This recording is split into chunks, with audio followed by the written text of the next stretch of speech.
كشف الشرطي الشهير هشام المالولي على حسابه الرسمي بالفيسبوك يومه الثلاثاء أن المخابرات المغربية تمكنت من فك لغز ما يسمى بالحراك، حيث تبين أن طالبة جزائرية الأصل بريطانية الجنسية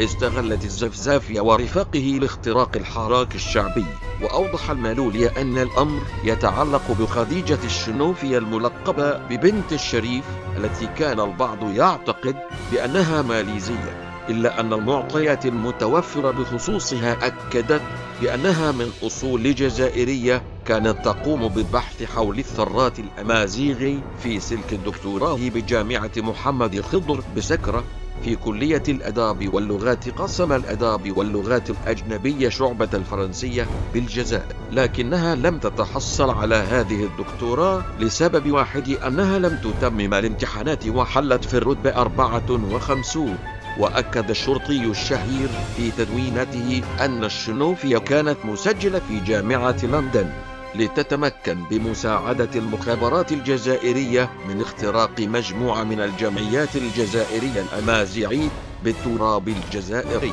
خصوصا بمنطقة القبيل تزيوزو، حيث وسعت دراساتها واختراقها ليشمل المغرب وليبيا، وانفتاحها على نشطاء في أوروبا خصوصا في إسبانيا وهولندا. ومن بين ما جعلها تقترب أكثر من النشطاء الريفيين هي حادث وفاة الفنان الأمازيغي ريفين لوكس، حيث تواصلت مع النشطاء الريفيين على مواقع التواصل الاجتماعي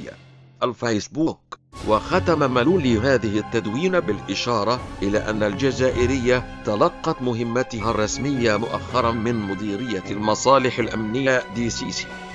التي يقودها اللواء الجزائري بشير طاق، والمتعلقة بتحريض النشطاء الريفيين على الثورة والتمرد وتحريك الشارع في أوسع رقعة في الريف، حيث استغلت سذاجة الثلاثي